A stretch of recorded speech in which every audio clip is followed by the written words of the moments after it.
Oke, Assalamualaikum warahmatullahi wabarakatuh. Waalaikumsalam warahmatullahi wabarakatuh. Waalaikumsalam Ya, warahmatullahi wabarakatuh. terima kasih ini. Pertama teman-teman kelas video game localization. Terus terima kasih pada teman-teman sastra Inggris UNS, sastra Inggris Gunadarma, dan PBI Ugris. Terima kasih sudah hadir ini. Yang lain mungkin nanti menyusul. Hari ini santai aja nih. Jadi ini ngobrol-ngobrol aja, kayak wedangan tapi secara virtual. Nanti teman-teman belajar tentang seluk-beluk pelokalan game dari langsung praktisinya. Beliau Mbak Oni ini alumni 2015. Terus sebelum lulus sudah menikah dulu. Menempuh jalan yang berbeda. Jalan ninjanya itu. Dulu nggak suka game, tapi takdirnya jadi pemain game ya. Jadi menarik. Terus lulus kalau nggak salah tahun 2020 ya. Tahun 2020. Terus freelancing di beragam developer games dan diamanai untuk menerjemahkan game dari berbagai genre ya. Ada MOBA, role playing games, visual novel. Yang saya pernah mainkan yang visual novel itu yang diterjemahkan oleh Mbak Oni. Terus beberapa game casuals yang lain. Jadi pengalaman dalam konteks melokalkan ragam genre nanti bisa di-share ke teman-teman dan nanti bisa bertanya berbagai macam pertanyaan terkait dengan pelokalan game ya. Seperti mungkin benturan antara teori dan praktek dalam kenyataan. Kalau teman-teman S1 kan fokusnya 60% teori, 40% praktek lah itu. Nah, biar punya pandangan terhadap pelokalan game itu di dunianya seperti apa, nanti teman-teman belajar dari Mbak Oni. Tools-nya itu. Terus nanti bisa juga tanya rate-nya, bayarannya berapa per kata, itu. Terus gimana memaksimalkan profitnya sambil kerja dari rumah. Pelokalan yang freelancing kan bekerja dari rumah. Itu. Karena waktu sudah 9.34, langsung saja Mbak Oni silahkan untuk menyampaikan presentasinya dan santai aja. Putra ini pun di betam untuk nopo.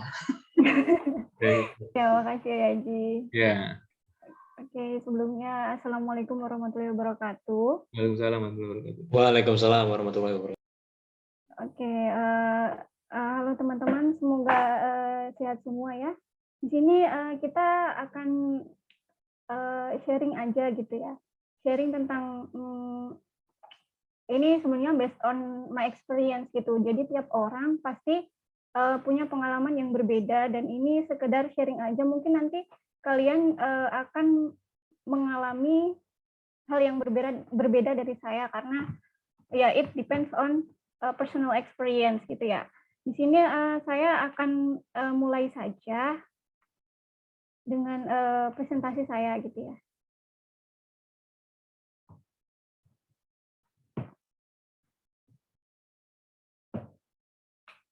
Ya, Ci, mohon maaf bisa ini kan. Ada apa? Screen sharing. Tadi sudah saya co-host kan?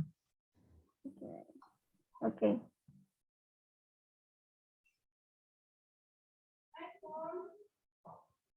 Oke, baik. Di sini apakah teman-teman bisa melihat slide saya? Ya, sudah kelihatan. Oke, baik. Di sini kita akan membahas tentang seputar game translation begitu ya. Oke, di sini jadi nanti kita akan pembahasan kita ada 3 poin di sini, yaitu the beginning, itu awal memulai karir dalam penerjemahan, kemudian nanti akan ada tips and tricks, yaitu tentang mendapatkan gimana sih cara mendapatkan proyek penerjemahan khususnya game begitu. Kemudian di sini juga ada challenge, tantangan apa saja yang dihadapi saat menerjemahkan game, dan juga solusi untuk mengatasi tantangan tersebut gitu.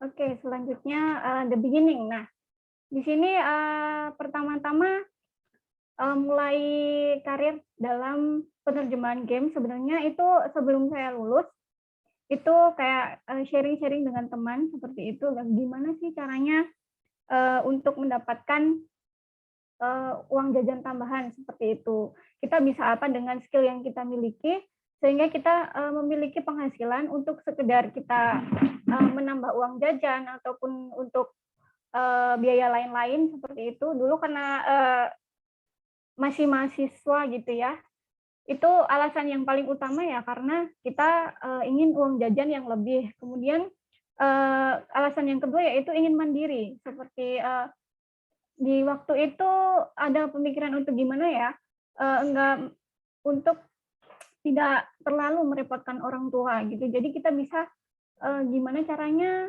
tidak terlalu membebani orang tua dengan biaya-biaya kita seperti itu. Kemudian setelah sharing-sharing discuss dengan teman, Mbak Yuni dulu ya, dulu kita berpikir nih, gimana sih caranya untuk untuk skill yang kita miliki, kemudian kita bisa menghasilkan uang dari skill yang kita miliki. Nah, di situ ternyata Mbak Yuni memberikan saran untuk coba aja kita di Upwork gitu, karena Mbak Yuni lebih dulu. Jadi di sini saya juga, oh iya ya, kenapa tidak mencoba untuk mencoba di platform freelance seperti itu. Jadi di sini sarannya di Upwork karena dia sasarannya kliennya itu internasional. Jadi kita setidaknya mendapat beberapa bayarannya dengan dolar. Dulu pemikirannya seperti itu. Kemudian setelah mencoba-coba, akhirnya saya join di Upwork gitu. Dan untuk join di Upwork sendiri, nah jadi itu ada prosesnya. Untuk join di Upwork. Di sini proses pertama saya itu pernah gagal 3 kali kalau tidak salah. Jadi untuk mendaftar di Upwork itu tidak kita membuat akun, kemudian kita langsung bisa mendapatkan akun begitu, tidak. Jadi di sana tuh ada tentang skill kita, skill apa yang kita miliki, kemudian apa sih keunggulan kita, seperti itu. Dan nanti kita coba apply ke Upwork. Setelah kita mengisi semuanya, fill the form, itu nanti akan ada kayak penyaringan. Nah, penyaringan itu nanti yang akan determine whether we are accepted or not, begitu ya. Nah, di sini ini contoh email dari Upwork yang ternyata saya belum berhasil saat itu. Kemudian kita, tapi tenang aja, meskipun kita tidak berhasil, kita tetap masih bisa mencoba untuk membuat akun di Upwork. Begitu. Nah, ini kurang lebihnya emailnya berbunyi seperti itu. Jadi pada intinya itu keahlian saya, skill saya itu ternyata sudah banyak yang di Upwork itu sudah banyak. Jadi mereka tidak menerima skill lagi. Jadi tunjukkan kalau Anda itu berbeda, begitu ya. Kamu berbeda itu dari mananya? Kemudian nanti akan melalui proses penyaringan lagi. Kalau memang qualified itu nanti akan diterima. Nah, seperti ini. Finally, akhirnya setelah diterima, setelah mencoba lagi dan gagal lagi, kemudian mencoba lagi, akhirnya saya berhasil untuk create account di Upwork. Nah, di sini kurang lebihnya email dari Upwork itu begini. Nah, you are good to go. Nah, ini berarti sudah ada tulisan profile approved. Jadi mereka menerima akun kita untuk kita memulai hunting for a job, gitu. Nah, selanjutnya di Upwork itu nanti kita akan di situ tuh sebenarnya kurang lebihnya itu sebenarnya ada 2 klien untuk Upwork, untuk khusus klien, kemudian ada juga yang khusus freelance begitu. Jadi kalau kita memang freelance, jadi kita mencari job, begitu kita create account-nya yang freelance. Apabila nanti kita suatu saat mungkin membutuhkan seseorang untuk membantu pekerjaan kita ataupun membantu misal kita menjadi project manager, itu bisa juga mencari di Upwork dengan membuat akun yang untuk pencari pekerja begitu. Nah, di sini how to bid on Upwork. Jadi setelah kita mempunyai akun di Upwork itu nanti kita sudah bisa untuk ngebid gitu ya. Ngebid itu melamar job posting yang sudah ada di Upwork. Jadi di sana itu nanti akan sudah disaring begitu, sudah disaring sesuai dengan keahlian yang kita tampilkan di profil kita di Upwork. Jadi misalkan saya mengisi di Upwork itu freelance penerjemahan gitu ya, penerjemahan English Indonesian, itu nanti juga job yang muncul pasti juga sesuai dengan keahlian kita. Jadi tidak melenceng dari keahlian yang kita daftarkan di waktu membuat profil begitu. Kemudian, nah di sini find the available job. Nah di sini di Upwork ini nanti setiap kita akan melamar itu, jadi mereka punya namanya connect. Istilahnya connect itu seperti koin begitu ya. Jadi setiap bulan kita akan diberikan free connect sekitar berapa saya juga sekitaran 30 kalau tidak salah. Dan untuk ngebid satu job itu biasanya tergantung dari klien yang memberikan ini required berapa connect. Jadi umumnya 2, ada yang juga sampai 8. Jadi connect kita bisa melamar pekerjaan selama connect kita itu masih begitu. Kemudian jangan lupa prepare your cover letter. Jadi di sini pasti di saat kita melamar sebuah pekerjaan itu nanti di situ akan ada field yang required kita untuk menulis cover letter. Jadi di sini kalian persiapkan dulu cover letternya itu, dan di cover letter itu poin yang paling penting adalah tunjukkan bahwa kalian itu kandidat yang paling tepat untuk pekerjaan ini. Jadi kayak menjual diri dalam arti keahlian kalian seperti itu. Kemudian nanti setelah misalnya sudah apply for a job, kemudian dikontak oleh klien, nanti akan ada proses selanjutnya, yaitu the payment. Misal paymentnya itu jadi ada 2, berdasarkan project ataukah berdasarkan milestone. Jadi untuk project ini, yang berdasarkan project itu misal ada satu project penerjemahan game, itu biayanya sekitar misalnya $500 seperti itu. Nah nanti jadi misal kita sudah diterima gitu, kita sudah diterima dan kita mendapatkan job itu, nanti setelah itu kita jadi tergantung deal-dealannya nih sama di klien. Kalau misal per project, jadi nanti setelah kita selesai menerjemahkan satu project itu, nanti kita baru akan dibayar dengan sejumlah yang disepakati oleh kedua belah pihak. Kemudian ada juga berdasarkan milestone. Jadi milestone ini misalnya ada satu project, kemudian misalnya nanti separuh jalan minta dibayar, itu bisa. Kemudian nanti setelah finish dibayar untuk pelunasan seperti DP, istilahnya kalau kita ya DP seperti itu bisa. Itu by milestone. Jadi tergantung nanti kesepakatan kedua belah pihak apakah memilih untuk project or milestone. Jadi milestone ini intinya secara bertahap begitu. Kemudian provide the payment method. Nah, di sini di Upwork sendiri ada beberapa pilihan pembayaran. Jadi misal kalian sudah selesai untuk sudah selesai satu project misalnya, kemudian nanti klien akan membayar lewat Upwork, dan kita harus provide our payment method. Biasanya yang digunakan untuk internasional itu PayPal. Di sini ada juga Payoneer, kemudian kita bisa juga wire transfer. Jadi kita bisa transfer ke bank kita langsung gitu. Nanti tergantung kesepakatan dengan klien.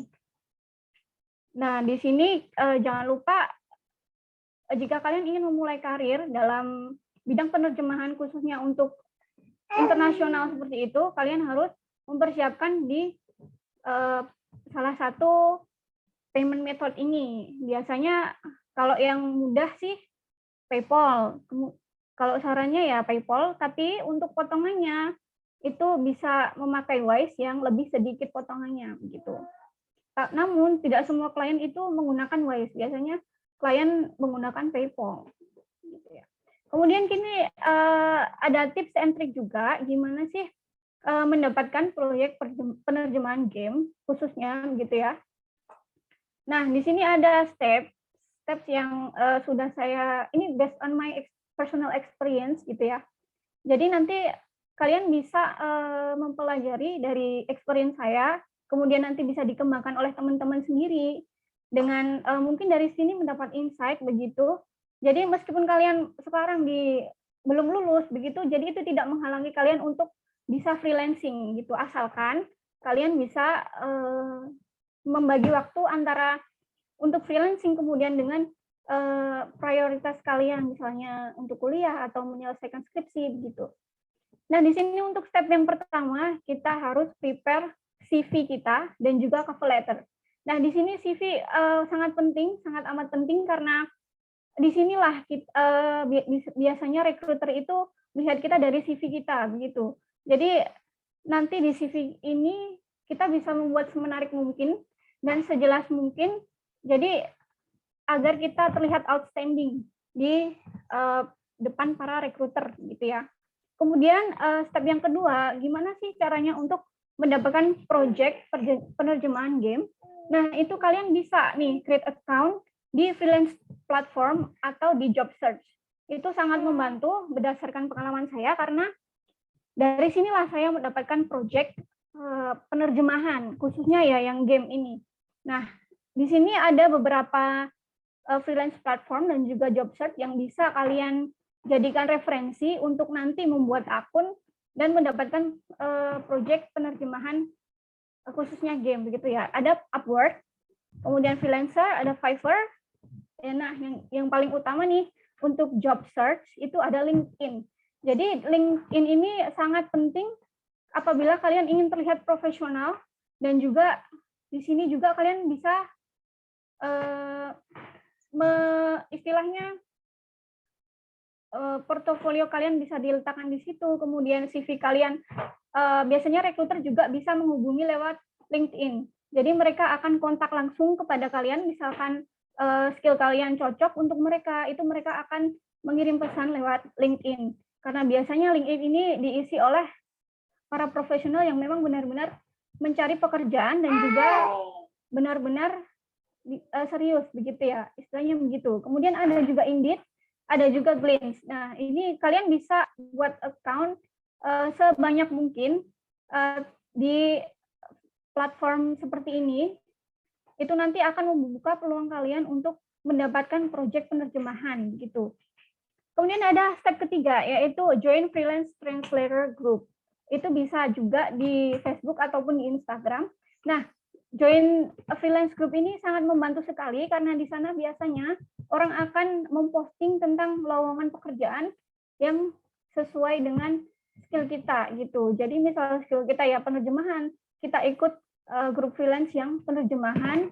Biasanya di situ pun nanti recruiter juga akan ngepost tentang lowongan pekerjaan, misalkan apakah green translation, ataukah novel translation, ataukah penerjemahan umum seperti itu, kita bisa membuka peluang kita dengan mengikuti freelance translator group. Dan untuk step selanjutnya, itu nah kita bisa jadi volunteer nih, atau kita mengikuti internship di perusahaan ataupun mungkin kalian bisa ikut volunteer juga di online. Contohnya ada TED Talk, itu kita bisa join TED Talk dengan sebagai subtitler. Jadi kita nanti bisa memilih nih, itu untuk enrich our portfolio. Jadi meskipun kita belum lulus nih misalnya, meskipun kita belum lulus, tapi kita join volunteer, nah ini nanti bisa dijadikan portofolio kalian dalam melamar pekerjaan. Jadi terkadang recruiter itu akan require portofolio untuk apa saja sih karya kita yang sudah kita buat. Nah itu nanti based on our portfolio. Jadi di volunteer ataupun internship ini kalian bisa menunjukkan bahwa disinilah hasil karya saya begitu. Nah di sini juga step kelima yaitu hunt for the vendor. Nah di vendor ini sangat penting, tapi biasanya ada juga vendor yang menggunakan outsourcing secara langsung. Ada juga yang mereka biasanya provide their email. Jadi kita bisa email ke vendor ini, kita bisa email CV kita, kemudian apakah ada peluang untuk penerjemahan English Indonesian ataupun sebaliknya, itu nanti misalkan kita cocok dengan kriteria mereka pasti akan membalas email kita.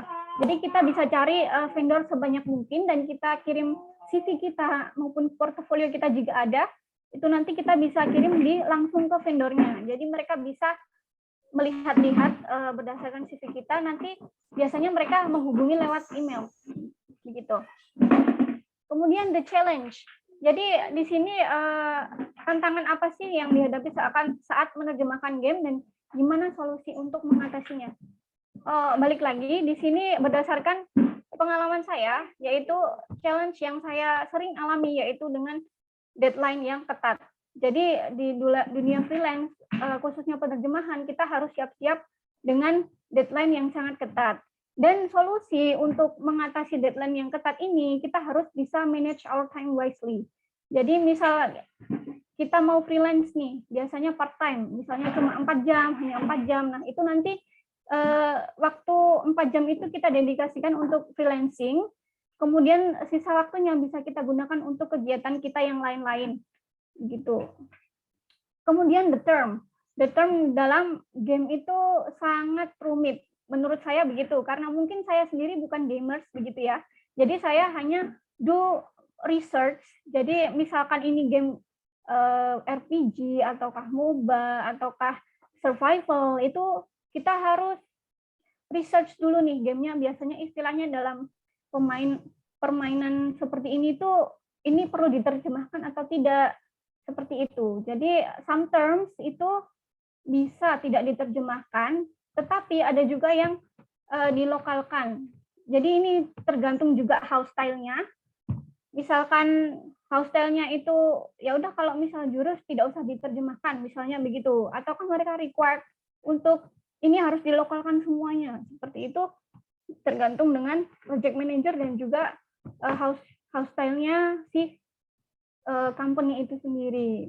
Kemudian KBBI dan PUEBI. Nah, di sini sangat penting sekali, meskipun kita mungkin ya, kita lulusan sastra Inggris begitu, pasti dan kita asli nih, native Indonesian begitu ya. Tetapi sebagian besar, berdasarkan pengalaman saya, sebagian besar itu kita kurang memahami tentang istilah di KBBI dan juga peraturan dalam penulisan bahasa Indonesia.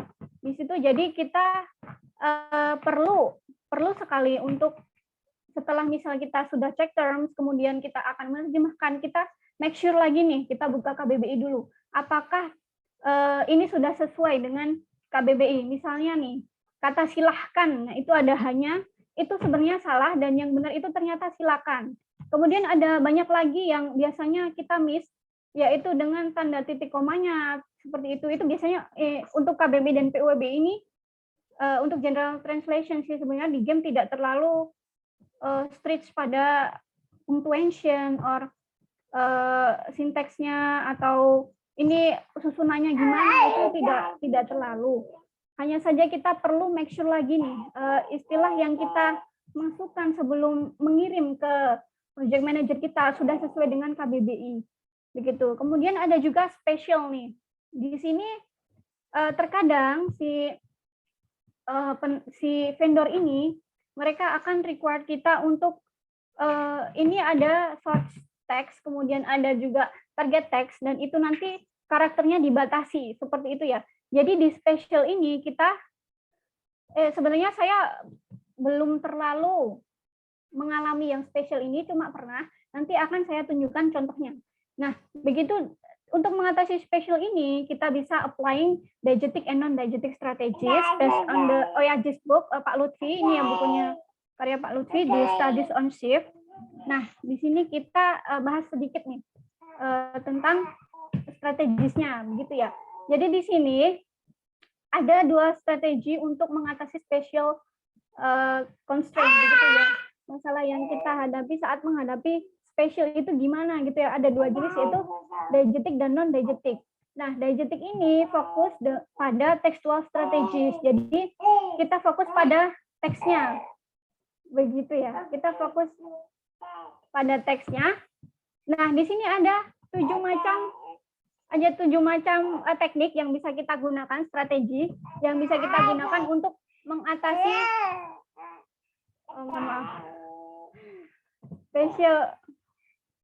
special constraint begitu ya, yaitu dengan abbreviation, condensation, omission, symbolization, retention, mediation, dan juga violation. Ini nanti akan saya tunjukkan sedikit karena di sini biasanya genre yang saya dapati itu SimShips. Jadi ini game belum rilis, tetapi kita sudah harus menerjemahkan. Jadi kita harus tahu nih, kenal sedikit tentang konteksnya, begitu ya. Meskipun ini game belum rilis, tapi kita harus sudah menerjemahkan. Nah, itu tantangan yang tersendiri, begitu. Kemudian ada juga non-diegetic. Di sini non-diegetic ini fokus pada the implementation of graphic. Jadi misal nih, kita ada iconizing, typeface, lettering, ballooning, dan juga windowing. Saya di sini tidak bisa mencontohkan banyak karena yang saya alami sendiri itu belum terlalu mendalam tentang itu. Begitu. Dan di sini saya akan tunjukkan some of the example tentang special itu gimana. Itu akan saya coba ini dulu. Coba saya contohnya gimana begitu ya. Oke, sebentar.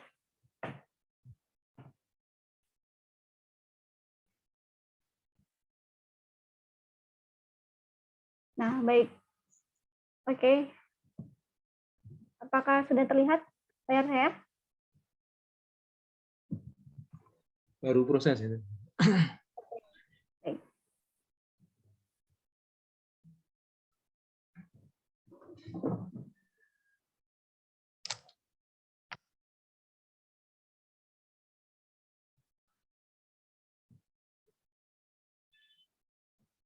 Baik. Ya, sudah. Oke, sudah. Nah, di sini contoh penerjemahan yang dibatasi dengan karakter. Jadi di sini kita ada karakternya, yaitu di sini kita diberikan limit segini nih. Di sini ada yang ini di source text-nya, kemudian di sini adalah terjemahan kita nih. Terjemahan kita ada berapa karakter itu ada di sini. Jadi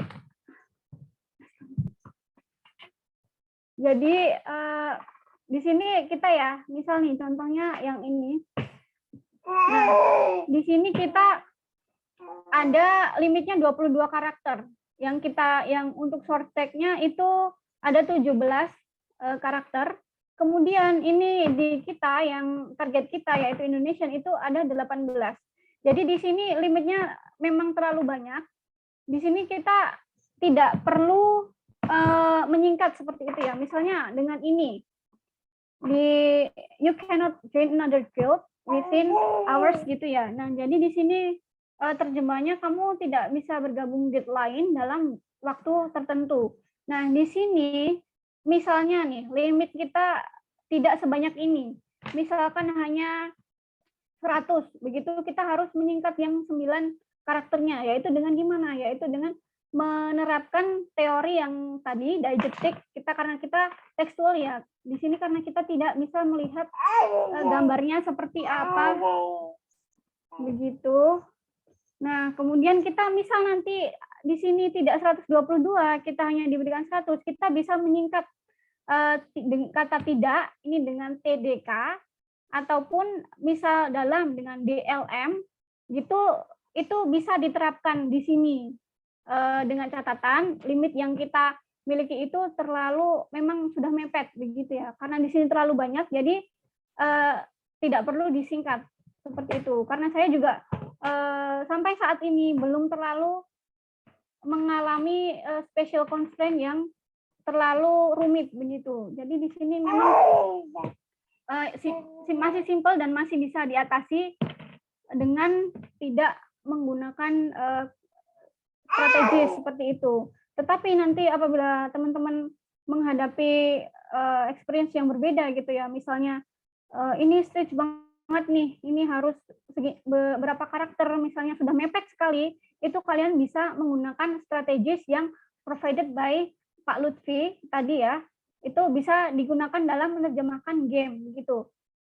Nah, di sini untuk misalnya kita juga bisa mengganti kata dan dengan simbol dan begitu ya. Itu bisa juga kita itu dengan symbolization berarti ya. Nanti bisa juga diterapkan dengan teori-teori yang sudah provided gitu, sudah ada teorinya. Kemudian apabila kita mengalaminya, itu kita bisa menerapkan teori tersebut begitu. Dan sebenarnya itu saja sih experience yang saya alami. Nanti apabila memang ada experience yang memerlukan strategis, itu kita bisa menerapkannya. Dan sekian sharing dari saya, karena memang based on my experience baru segitu, belum banyak. Jadi misal nanti kalian teman-teman bisa tanya-tanya nih, kita bisa sharing-sharing melalui medsos ataupun akun-akun LinkedIn misalnya, begitu kita bisa join di sana, bisa membahas our experience di sana juga gitu. Terima kasih untuk waktunya dan terima kasih untuk kesempatannya hari ini. Dan terima kasih Pak Lutfi, because ya Pak Lutfi juga yang membimbing saya sampai saat ini. Dan di sini juga berkat Pak Lutfi juga saya bisa ada di sini dan juga saya mengalami seluruh pengalaman yang berharga ini. Itu juga berkat dosen-dosen Sasing, UIN Raden Mas Said Surakarta dan khususnya Oyaji. Gitu. Terima kasih. Wassalamualaikum warahmatullahi wabarakatuh. Apabila ada pertanyaan bisa ditanyakan di sini selama saya bisa menjawab dan juga saya bisa share my experience, itu saya akan menjawabnya. Gitu. Ya, terima kasih Mbak Oni. Sekarang sesi tanya jawab. Jadi tadi menarik sekali Mbak Oni, apa itu portofolionya disusun di CV. Jadi teman-teman yang kuliah apapun, yang dosennya minta untuk menerjemahkan apa, bikin apa, itu jangan dianggap sebagai tugas biasa, tapi itu dimasukkan ke portofolio. Itu yang selalu jurusan atau prodi ditekankan. Jadi nanti kan kalau di kelas PGT, PGL itu kan biasanya setelah mid itu kan menerjemahkan game sederhana, casual, game kelas C. Nah itu nanti dijadikan portofolio itu. Ini portofolio. Dulu ada yang menerjemahkan game di kelas terus jadikan portofolio. Itu apa itu terus direkrut juga jadi apa itu penerjemah. Jadi semua yang ditugaskan dosen itu jadikan portofolio. Terutama yang terkait dengan penerjemahan.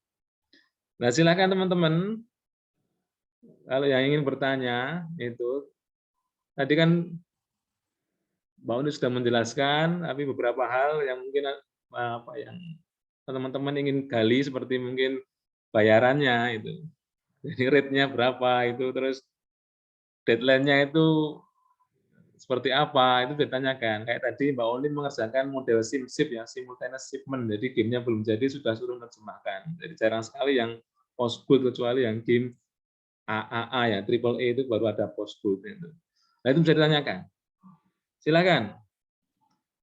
Teman-teman, baik dari yang Sastra Inggris Wina dan Mas Said, dari 11 Maret, Gunadarma atau Ugris, monggo. Bisa angkat tangan langsung atau kalau malu-malu atau masalah koneksi bisa diketik di chat box. Silakan. Maniman kalau nggak bertanya ini. Yang gamer-gamer itu seharusnya skillmu dipakai di sini. Tadi kan Mbak Uni bilang itu penting sekali. Jadi seorang gamer itu nanti terms-termsnya jadi lebih mudah. Oh ya, ini ada Anfasya. Mas Fasya ingin bertanya. Silakan. Mau lewat chat atau live? Live saja, Sir. Oke, ya, silakan. Terima kasih sebelumnya, Mbak, atas sharingnya yang sudah diberikan. Saya ingin bertanya terkait penerjemahan game dan lain sebagainya. Apakah seseorang itu harus memiliki pemahaman bahasa Inggris yang cukup ketika harus terjun di lapangan yang seperti itu?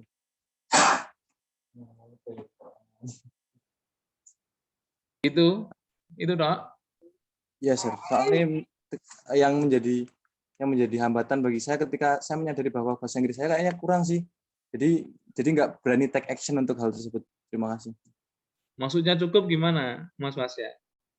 Bahasa yang cukup dalam artian haruskah bahasa Inggrisnya itu advance sebelum terjun ke dunia translation di dalam game seperti itu. Maksudnya standar tertentu gitu, kayak standar Eropa B2 atau CFR itu? Iya, Sir. Oke. Ya, terima kasih. Silakan Mbak Oni. Oke, baik. Terkait dengan profisiensi kita dalam bahasa Inggris itu sebenarnya penting juga, namun kita at least kita tahu maksudnya itu gimana dan konteksnya itu gimana begitu. Jadi sebelum kita dapat proyek penerjemahan nih, biasanya para vendor itu akan memberikan tes dulu kepada kita. Apakah kita lolos atau tidak, itu nanti mereka ada tes dulu dan kita bisa coba kok. Kita bisa coba meskipun masih belum pede nih, misalnya Mas Fasya masih belum pede dengan kemampuan bahasa Inggrisnya, itu tidak masalah. Jadi kita coba aja dulu, nanti karena mereka juga ada filternya lagi. Jadi kita tes dulu nih.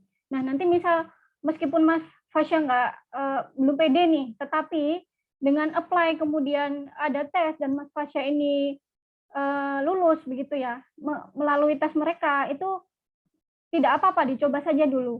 Nanti mereka pun juga akan ada QA-nya, ada quality control-nya untuk game ini seperti apa. Jadi kita bisa mendapatkan feedback kita kurang yang apa sih, ternyata ini masih salah dan mana yang masih salah, itu nanti kita diberikan feedback untuk kesalahan yang kita lakukan begitu, untuk improve ourselves di kemudian hari dan juga di project selanjutnya, biasanya begitu. Jadi meskipun misal level bahasa Inggrisnya cuma basic begitu ya, tapi tidak ada salahnya untuk mencoba.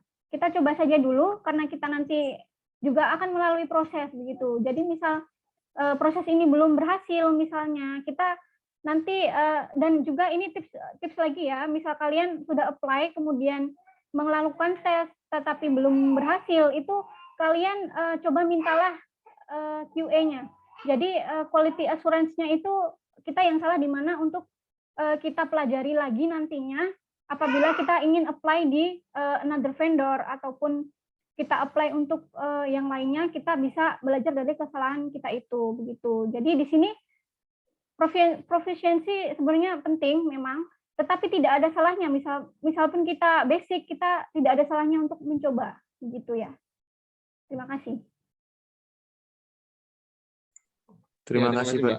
Ya, ada mungkin feedback Mas Fasya? Cukup, Sir, insya Allah. Oke. Insya Allah cukup jawab. Ya. Terima kasih. Jadi yang penting mencoba, berani mencoba.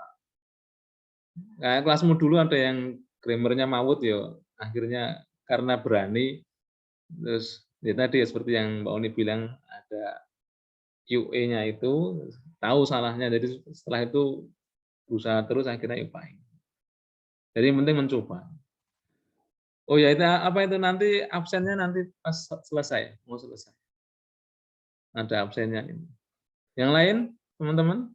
Terima kasih Mas Pasya. Teman-teman monggo, tidak hanya yang dari UIN, teman-teman dari sastra Inggris atau PPI lain silakan mau bertanya, monggo. Nah ini ada Mas Imadudin. Ingin tanya, untuk semisal saya ingin mencari proyek pelokalan game di mana ya, dan apakah sifatnya ini kontrak dalam jangka waktu bulan atau freelance bebas? Terima kasih. Monggo Mbak Oni. Oke, baik.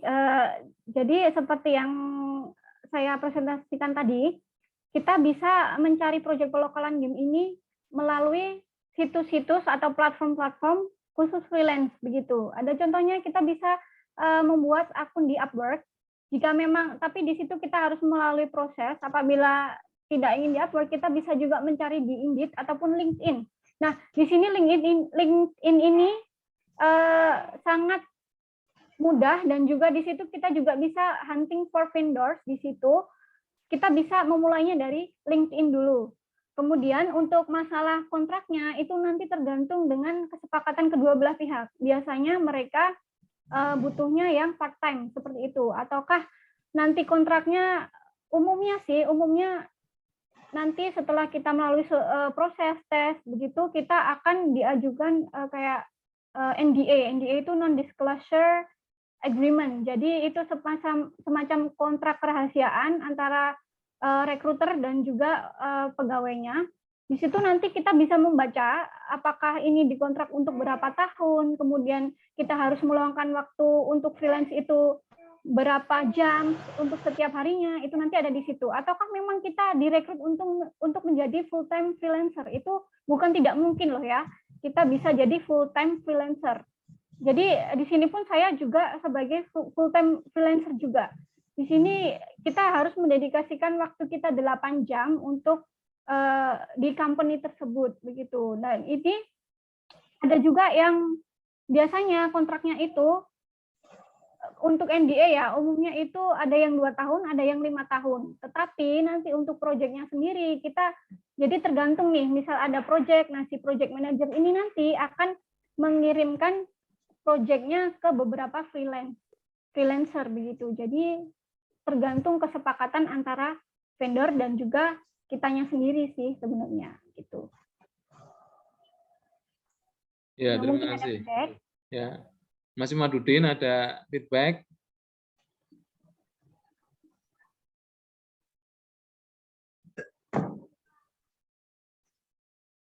Ada enggak, Mas? Sudah. Oh ya. Monggo yang lain. Monggo dimanfaatkan kesempatannya agar punya gambaran terkait dengan karir, terkait dengan memaksimalkan ilmu bahasa Inggrisnya. Nah, ini ada lagi. Ini dari Mbak Arifah. Izin bertanya, pertama kali mendapatkan proyek dan dipercaya klien, experience dan sertifikasi apa yang sudah terpajang di LinkedIn profil milik Mbak Oni? Apakah sudah ada sertifikasi Inggris Test atau proyek-proyek selama kuliah? Dan bagaimana cara self-branding dan merapikan LinkedIn profile agar calon klien tertarik dan memberikan kepercayaan pada mahasiswi kuliah? Ya, monggo. Baik, ini pertanyaan yang oke banget nih ya. Ini bisa saya ceritakan juga experience saya. Untuk pertama kali mendapatkan project itu sebenarnya saya juga di Upwork sendiri. Nah, di Upwork sendiri di situ ada lowongan yaitu menerjemahkan game, yaitu RPG ya. RPG awalnya dulu saya RPG dari Games to Win. Nah, di situ biasanya mereka memberikan syarat. Syarat apa saja sih yang mereka butuhkan begitu ya. Biasanya required 2-3 tahun pengalaman menerjemahkan. Nah, di sini yang poin pentingnya yaitu tugas-tugas kalian. Nah, kalian kan sudah dulu pasti sudah diberikan tugas oleh dosen-dosen kita gitu ya. Nah, itu bisa dijadikan portofolio dan kalian misalnya selama berkuliah itu berapa tahun, itu bisa juga dijadikan experience untuk saya sudah menerjemahkan pengalaman menerjemahkan sekian tahun misalnya dari semester 1 ataukah dari semester 3 itu nanti kalian bisa cantumkan di situ. Jadi itu proyek yang kalian kerjakan di semester itu bisa dijadikan portofolio dan juga bisa dijadikan sebagai pengalaman kalian. Misalkan mereka membutuhkan pengalaman berapa tahun gitu, kalian bisa siasati dengan cara itu, dengan proyek yang sudah kalian buat selama di perkuliahan. Kemudian untuk sertifikasi di LinkedIn saya sendiri, sebelumnya saya tidak ada sertifikasi karena biasanya company sendiri, tapi mereka biasanya melihat dari pengalaman kita. Jadi berapa lama kita terjun di dunia penerjemahan. Begitu biasanya dilihat dari pengalaman. Dan untuk sertifikasi sendiri selama ini mereka tidak terlalu mempermasalahkan sertifikasi. Untuk apakah harus profisien, selama kita mengikuti tes dan lolos sesuai guidelines mereka itu oke-oke saja selama ini loh ya. Gitu. Kemudian untuk proyek selama kuliah dulu ada untuk proyek membuat aplikasi direktori perpustakaan. Dulu waktu saya kuliah kita semua mahasiswa harus membuat itu sebagai portofolio dan itu bisa kita cantumkan di LinkedIn kita sebagai portofolio kita bahwa kita sudah pernah melakukan membuat aplikasi dan juga misalnya proyek visual novel ataupun proyek game di VGT itu kalian bisa cantumkan di LinkedIn kalian. Nanti biar bisa dilirik oleh recruiter gitu ya. Kemudian cara self branding. Self branding sendiri yaitu dengan kalian harus menunjukkan karya-karya kalian dan juga kalian harus meyakinkan mereka nih dengan cara ini loh saya ini kandidat terbaik untuk kalian dengan proof-nya itu yaitu portofolio kalian tadi seperti itu. Dan meskipun kita masih mahasiswi gitu ya belum lulus, tetapi kan kita memiliki pengalaman dari proyek-proyek yang kita kerjakan, tugas-tugas yang kita kerjakan itu bisa dijadikan bisa dijadikan senjata kita untuk bagaimana caranya agar rekruter tertarik dengan kita. Begitu. Terima kasih. Ya, terima kasih Mbak Oni. Nggak apa-apa, ibu kan tugasnya nomor 1 anak. Keren. Jadi penting sekali portofolio itu. Jadi kalau ada dosen-dosen buka volunteering kayak kemarin pengabdian masyarakat di Danar Hati bikin aplikasi untuk tunanetra itu ikut itu. Jangan melihatnya sebagai sebuah beban. Kemarin yang babyfication itu juga bikin augmented reality belum tuh itu. Nah, ini bisa dieksekusi langsung nanti portofolio. Itu penting sekali. Sangat penting. Jadi seperti yang saya sering ngomongkan itu, saya tidak pernah takut dulu dengan orang yang IPK-nya lebih baik daripada saya. Tapi saya akan sedikit berdek ketika tahu bahwa saingan saya itu portofolionya panjang. Itu. Jadi penting itu portofolio ya, teman-teman. Yang lain, monggo. Kalau ada pertanyaan silahkan. Oh, Pak Bayu ini calon profesor dari 11 Maret University. Monggo. Amin, amin. Terima kasih Prof. Doanya luar biasa. Monggo, Prof. Prof Lutfi ini saya panggil Prof ini juga supaya segera menjadi Prof ini. Amin. Halo, selamat pagi Mbak Oni.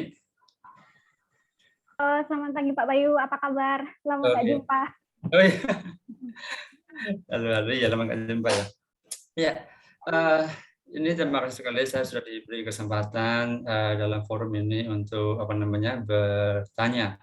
Oke, ada 2 pertanyaan satu untuk Mbak Oni dan mungkin juga satu untuk Prof Lutfi kali ya. Karena ini juga sebenarnya pertanyaan itu saling berkaitan begitu. Baik, yang pertama kita tahu bahwa game itu pasti dekat dengan budaya, ya kan Mbak ya. Jadi ini pertanyaan yang pertama yang saya tujukan ke Mbak Oni itu, kita tahu bahwa game itu memang selalu dekat dengan budaya, begitu kan ya. Karena terkadang antara satu negara dengan negara yang lain atau bahkan satu kayak semacam produsen game satu dengan yang lain juga pasti juga akan berbeda begitu. Nah, pertanyaan saya simpel Mbak Oni, untuk menjadi penerjemah game atau lokal game itu, apakah kita harus mengerti gamenya dulu atau tidak? Dalam arti begini, ketika kita diberikan sebuah project yaitu game tertentu, apakah kita harus memainkan game itu dulu atau kita hanya langsung fokus ke skripnya aja? Itu yang pertama. Yang kedua, ini juga sebenarnya ada korelasinya dengan yang pertanyaan berikutnya, itu ke Prof. Lutfi. Ini mungkin agak sedikit menyimpang sedikit sih. Gini Prof, kira-kira hal apa saja yang perlu kita siapkan untuk membuka mata kuliah pelokalan game, begitu? Karena itu juga sebenarnya merujuk ke pertanyaan saya yang tadi yang pertama, begitu. Oke, baik, terima kasih. Silakan Mbak Oni dan Prof. Terima kasih. Nuwun, Bro. Monggo, Mbak Oni. Ya, baik. Untuk budaya sendiri, selama pengalaman saya nih, Pak, biasanya itu ada yang kita jadi harus paham dulu house style-nya mereka. Misalnya nih, MOBA, semacam kita misal Mobile Legends seperti itu ya.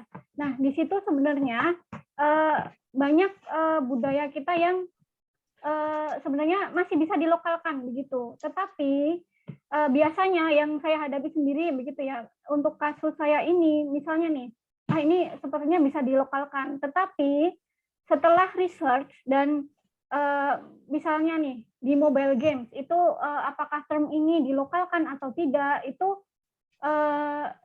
ternyata setelah saya ini sepertinya menarik begitu ya. Ternyata di situ tidak diterjemahkan begitu. Di situ ternyata borrowing. Jadi kita pinjam istilah mereka. Begitu. Jadi di sini juga sebenarnya kita tidak harus terlalu fokus pada skrip. Kita juga harus tahu apa sih yang mempengaruhi gamenya ini sendiri. Kemudian di budaya kita itu seperti apa. Itu sebenarnya kita harus tahu, tetapi kembali lagi kepada di house style-nya. Kalau saya biasanya begitu sih, kita harus mengikuti si house style-nya itu, kemudian kita harus mengikuti misalnya game yang sudah dipublish itu seperti apa. Jadi kita mengikuti seperti game yang sudah begitu, karena saya genre-nya SimSit begitu. Jadi kita belum tahu nih ini gamenya nanti bakal gimana. Tetapi kita bisa mempelajarinya dengan research dari game-game sebelumnya yang sudah dipublish itu seperti apa. Nah, kita bisa meniru stylenya dari situ. Berdasarkan pengalamannya begitu, Pak Bayu. Iya. Thank you, Mbak Ani. Matur nuwun. Sebelum saya sharing, saya ingin menyapa Mas Wakil Dekan 3, Gunadarma. Mas calon profesor. Mas Agung. Makasih Mas. Sehat-sehat nih. Alhamdulillah. Saya telat ini joinnya gara-gara sambil ngajar, masih jam ngajar ini. Ini masih dua device ini, makanya saya nggak bisa on kamera nih. Yang ini nggak ada kameranya device yang ini. Saya sambil nyimak, makanya merasa rugi banget nih saya ketinggalan. Oh ya, nanti ya di share videonya. Oh, matur suwun Mas. Oke, sami-sami. Oke. Sambil ngajar full hari ini, ngajar online-nya. Oke. Oke, matur nuwun. Ya, sambil Mas, matur suwun. Oke. Jadi tadi Prof Bayu bertanya tentang desain mata kuliah video game localization. Jadi kalau di video game localization itu basicnya sama seperti mata kuliah penerjemahan yang lain. Jadi, kalau untuk S1 60% teori, 40% praktek. Jadi teorinya dikenalkan dulu terkait dengan teori spasialisasi dikaitkan dengan nanti teknik penerjemahan. Teknik penerjemahan tertentu akan memberikan dampak terhadap jumlah spasial, terus strateginya seperti apa. Terus kemudian kerjasama dengan studio game lokal, kebetulan di sini studio gamenya Pak Ji itu, yang tiap tahun dapat proyek game, jadi bisa berbagi. Untuk portofolio mahasiswa yang diberikan ke mahasiswa, game level C. Level C itu kan game itu ada level C, B, single A, double A, sama triple A. Jadi yang C itu biasanya casual. Nanti seluk-beluknya terkait dengan apa itu terms, terus spasial berbasis image, spasial berbasis teks itu, jadi ada latihan untuk tujuan portofolio. Setelah itu baru analisis kualitas. Jadi sambil menerjemahkan dicek kualitasnya. Kalau untuk yang di sekolah vokasi di 4 sama di 3 itu kemarin juga ada yang bertanya, itu penekanannya memang praktis langsung. Jadi praktisi. Jadi kita harus praktis langsung menerjemahkan game dengan dimulai dengan karir. Tadi sebenarnya yang dipresentasikan Mbak Oni itu flow dari apa itu pengaplikasian mata kuliah dalam konteks D3 dan D4 itu bisa seperti itu. Jadi karirnya seperti apa, tips and triknya seperti apa. Kalau D1 itu harus dimasukkan di luar mata kuliah. Jadi dia sifatnya informasi dari pakar. Tapi kalau di mata kuliah D3 dan 4 itu saran saya kemarin itu ya sebisa mungkin dosennya itu juga pakar. Jadi dia langsung tahu atau setidaknya didampingi oleh pakar. Jadi fokus langsung ke menerjemahkan atau melokalkan game dengan fokus berbagai macam tantangan. Seperti yang tadi disebutkan Mbak Uni tadi. Dan beragam genre. Beragam genre. Dari yang sederhana, casual seperti itu, platformer, terus nanti yang berbasis teks banyak sekali. Visual novel itu kan isinya teks semua. Saya mainkan game yang apa itu, cerita tentang bayi kerajaan kan yang disebutkan Mbak Oni itu, isinya teks, terus pilihan kata, ada pilihan-pilihan itu. Jadi itu tantangannya berbeda dengan game yang seperti Angry Birds itu kan casual, jadi dia banyak terms-nya. Dan ceritanya tidak begitu ditekankan. Dan nanti meningkat lagi game yang RPG ya, jadi gabungan antara mekanis terms-nya tadi dengan cerita. Game seperti MOBA seperti itu dia cenderung fokusnya pada terms-terms. Jadi kayak di Mobile Legends itu dulu pernah di retranslate ya, apa itu skill yang namanya arrival itu, nggak salah arrival itu dulu di retranslate tidak hanya apa itu deskripsinya, tapi juga gambarnya, ikonnya, karena dulu membingungkan.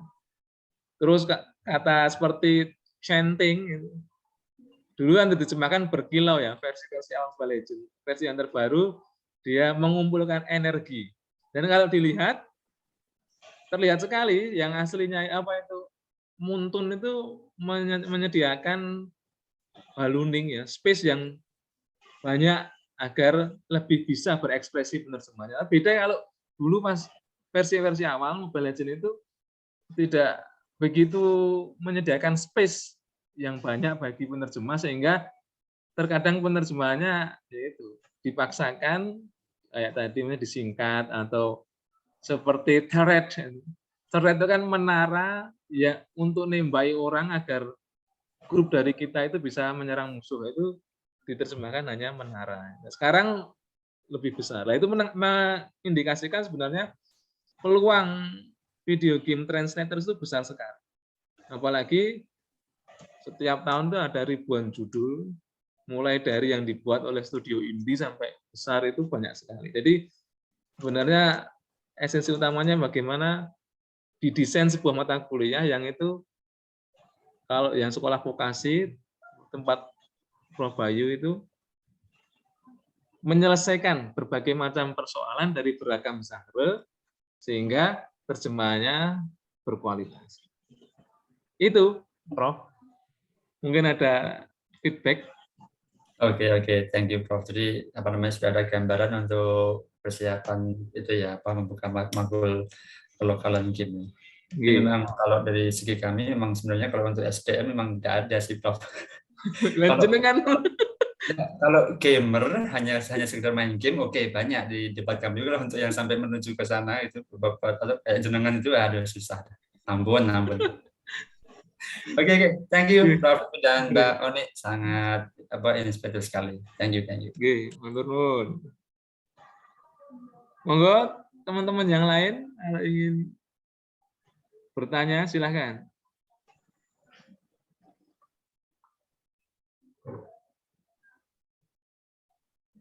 Oh, Mbak Arifah mau tanya lagi nih, Mbak Arifah. Apakah ada rencana terdekat Mbak Oni untuk mengikuti kursus berbayar seperti yang sedang marak sekarang atau kegiatan upgrade skill lainnya untuk meningkatkan value skill diri dan untuk jenjang karir ke depan dan menjadi spesialis nantinya? Terima kasih. Monggo Mbak Oni. Oke, terima kasih. Di sini untuk update skill sendiri ini dalam arti penerjemahan ataukah skill yang lain itu gimana ya? Karena saya sendiri sebenarnya saya sendiri itu tertarik dengan yang namanya coding. Di situ saya kepingin mempelajari tentang coding sehingga saya bisa memaksimalkan skill yang saya punya, skill set yang saya punya, dan itu jadi kombinasi yang lebih akan prospeknya itu lebih besar begitu. Sebenarnya di sini sendiri saya untuk rencana terdekat itu mungkin belum, tetapi saya terpikirkan untuk belajar tentang coding itu di sini. Jadi untuk skill coding dan juga skill menerjemahkan itu menurut saya itu kombinasi yang sangat bagus untuk prospek ke depannya. Menurut saya begitu. Kemudian untuk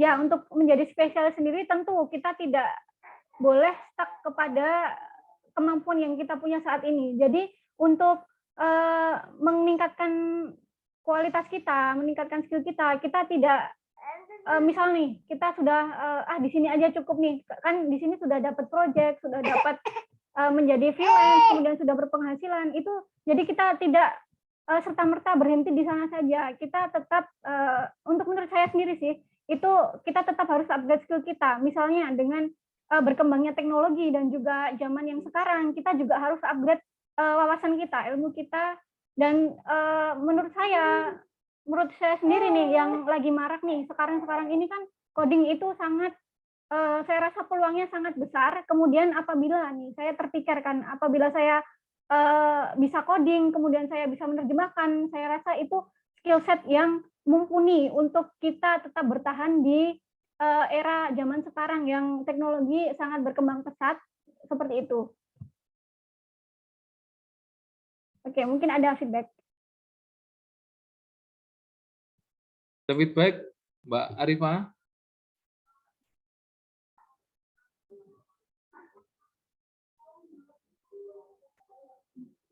Ada nggak? Atau yang lain, silakan.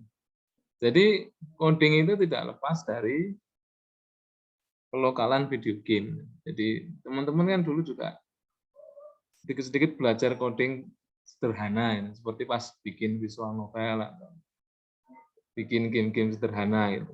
Jadi itu bisa diaplikasikan dan karyanya bisa jadikan portofolio. Monggo yang lain.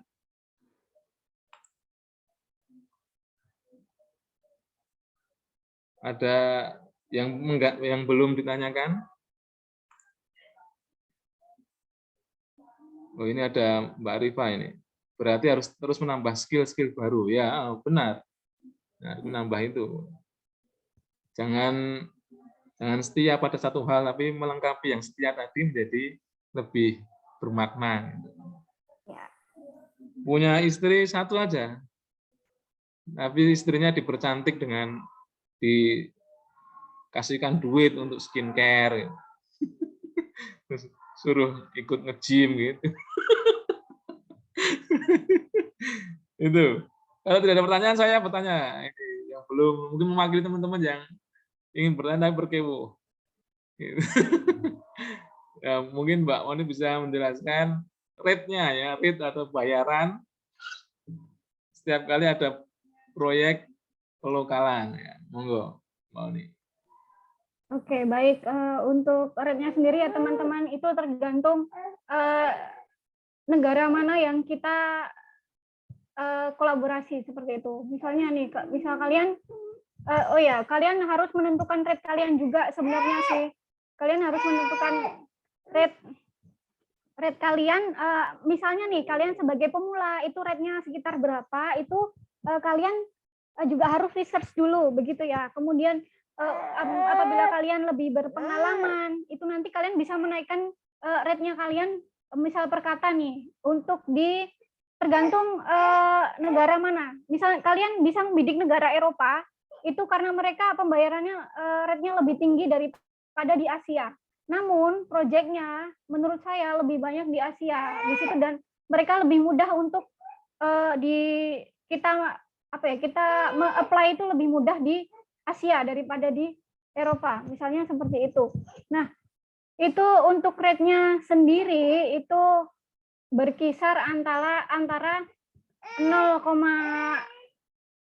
untuk ini kenyataannya ya, sebenarnya dunia penerjemahan itu enggak seperti yang kalian bayangkan begitu ya. Jadi untuk rate-nya, misal dari awal saya dulu itu sekitar 0,01 sampai 0,05 itu sudah paling tinggi di pasar Asia begitu ya. Kemudian untuk kalian juga bisa minta rate-nya itu by project. Misal satu project menerjemahkan itu bisa sekitar antara 500 hingga $1.000 itu. Maaf, kalian bisa meraupnya dari situ. Kemudian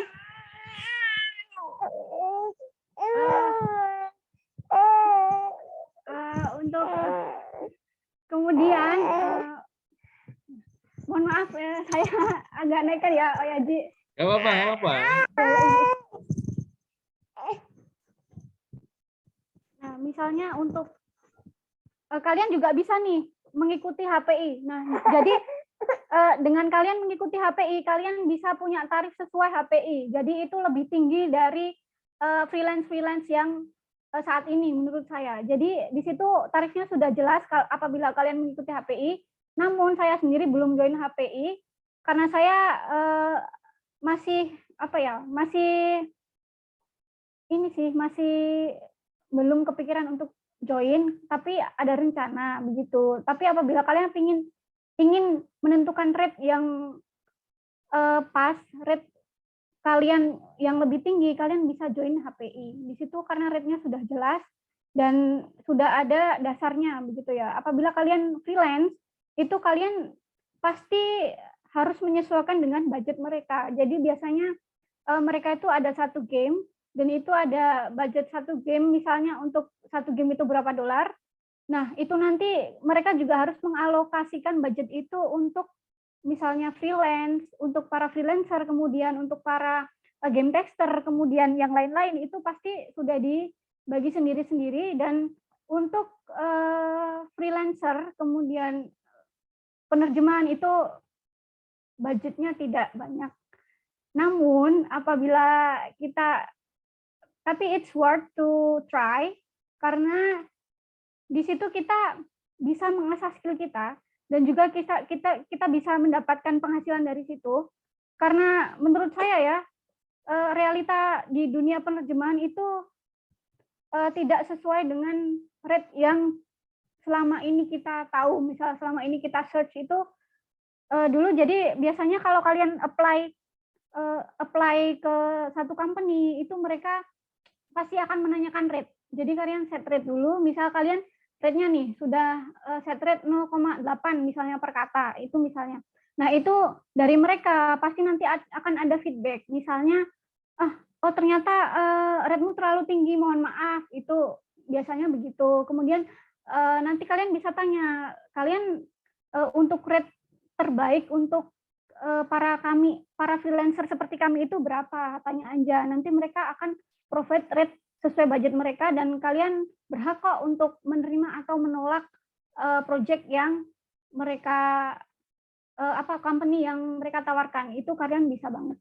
Jadi semua itu tergantung personal masing-masing sih. Misal rate-nya cuma dikasih 0,01 per kata misalnya, itu tergantung teman-teman sendiri apakah ingin menerima itu project itu ataukah tidak. Itu jadi kalian yang bisa menilai diri kalian sendiri dan kalian bisa set rate sesuai dengan kalian. Namun pengalaman saya di dunia menerjemahkan ini itu biasanya rate yang terlalu tinggi itu kita biasanya kalah dengan budget mereka sih. Misal kita sudah set rate nih, saya maunya per kata $1 misalnya. Itu ternyata budget mereka hanya segini dan kita cuma bisa paling tinggi itu rate-nya misal 0,05. Nah, itu juga terserah teman-teman sendiri apakah ingin menerima ataukah tidak gitu. Namun untuk harga itu ya biasanya di grup para freelance penerjemah itu mereka kayak kamu jangan set rate terlalu rendah dong, itu kayak kan juga mempengaruhi harga pasar juga gitu loh. Jadi kalian juga harus punya value. Mereka biasanya bilangnya begitu. Biasanya penerjemah senior itu sudah set rate yang tinggi karena mereka juga jam terbangnya sudah tinggi gitu ya. Sedangkan biasanya pemula nih, biasanya newbie gitu, mereka manut aja lah sama rate yang dikasih. Dan meskipun itu terlalu rendah bagi yang mungkin yang senior gitu ya.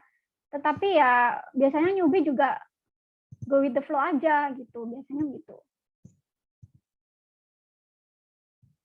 Ya, terima kasih Mbak Oni. Jadi the dark side of translation is providing illusion in ya emang solusinya adalah seperti tadi terkait dengan Mbak Arifah tadi apa skill setnya itu di upgrade terus. Jadi kalau pengalaman saya sendiri ya ada skill naratif designer ini. Jadi satu project itu naratif desainernya saya, penerjemahnya saya. Jadi semuanya saya ambil semua. Jadi ada bagian naratif designer, ada bagian pelokalan, lah itu berarti kan dapat 2 tempat itu. Nah, di upgrade di situ. Yang lain teman-teman silakan. Kalau masih ada pertanyaan.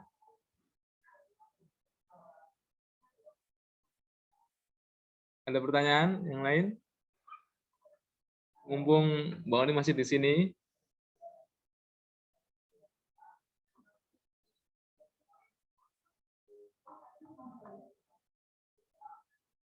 Apakah sudah tidak ada?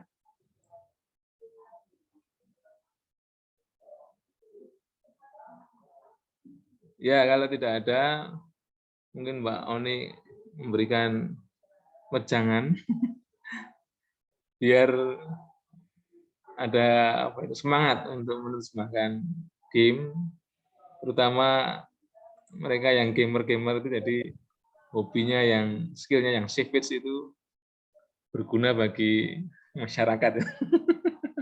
Ya. Monggo. Oke, baik. Terima kasih kesempatannya Oyaji. Di sini saya berpesan untuk teman-teman dan rekan-rekan semua. Di sini kalian pertama itu kalian harus berani mencoba. Meskipun kalian juga harus pede gitu ya. Dan kalian nggak usah takut, nggak usah minder. Misalnya nggak masuk satu persyaratan gitu. Mereka biasanya punya persyaratan dan kalian tidak qualified salah satunya. Itu kalian jangan berhenti di situ aja. Kalian tetap coba. Kalian harus berani, kalian harus pede dan tunjukkan portofolio kalian. Jadi misal kalian mulai sekarang kumpulin tugas-tugas yang sudah pernah kalian buat, kemudian itu dijadikan satu sebagai portofolio kalian. Jadi meskipun kalian fresh graduate misalnya begitu ya, itu tetapi karya kalian sudah banyak. Nah, di situ kalian bisa menonjolkannya di situ. Jadi yang pertama jangan pernah takut untuk mencoba dan jangan pernah berhenti meskipun kalian gagal. seperti tadi misalnya di Upwork belum berhasil, sekali belum berhasil gitu ya. Kalian jangan berhenti, coba lagi di mana yang salah, dan kalian harus itu sih improve yourself. Jadi misal sudah ya tadi ya skill sekarang misal hanya menerjemahkan, kemudian kalian harus tambah skill lagi gitu. Jadi untuk bertahan di perkembangan teknologi yang sekarang itu, kalian nggak cukup hanya skillnya itu aja. Jadi kalian harus upgrade skill dan jangan takut mencoba, dan kalian harus pede meskipun kalian fresh graduate, meskipun sekarang belum lulus, kalian bisa kok apply sekarang, mulai dari sekarang pun kalian bisa. Jadi nanti setelah lulus, kalian pengalaman untuk menerjemahkan itu sudah misal berapa tahun gitu ya. Dengan kuliah, misalnya kuliah 4 tahun, ternyata kalian di semester 3 sudah mulai freelancing gitu ya. Itu kalian berarti setelah lulus, kalian sudah mempunyai pengalaman menerjemahkan selama lebih dari 2 tahun gitu. Itu tipsnya aja sih. Begitu aja Oyaji. Oh ya. Makasih. Ya, terima kasih Mbak Oni atas waktunya. Putranya baru sakit tapi masih bersedia ngisi, luar biasa. Semoga berkah. Amin. Terima kasih di Oyaji untuk Ramadan. kata-katanya. Ya, nanti lain kali masih ada hook and hire tuh. Bisa disambung di situ. Jadi teman-teman ini jadi kuliah pakar semacam ini kan sudah jadi tradisi di sastra, dan teman-teman ikut seperti itu biar tahu pengalamannya. Dan seperti tadi yang dibilang Mbak Oni, tugas-tugas dosen itu jangan dipikir sebuah beban, tapi itu portofolio. Jadi kalau umpamanya ada dosen buka lowongan untuk sebagai pembantu peneliti atau pembantu pengabdi, ikut itu Maneman. Dulu Mbak Oni itu ikut aplikasi direktori itu. Ya memang butuh tenaga dan pikiran, tapi jadi sebuah skill set ya, terus jadi dimasukkan ke portofolio. Itu penting sekali. Oke, terima kasih. Terima kasih atas kehadirannya. Ini ada Prof. Bayu, Prof. Agung, teman-teman dari UGRIS, UNS, dan dari Gunadarma, dan mahasiswa pelokalan dari Sastra Inggris UIN Raden Mas Said. Insya Allah ketemu lagi tahun depan dengan narasumber yang berbeda. Kalau dulu dari angkatan 2004, sekarang 2015, mungkin tahun depan sudah ada yang dari angkatan 2016. Ya, terima kasih. Jadi semoga berkah Ramadan. Jadi semangat bagi kita semua untuk nge-game dan melokalkan game. Terima kasih. Assalamualaikum warahmatullahi wabarakatuh. Waalaikumsalam. Waalaikumsalam warahmatullahi wabarakatuh.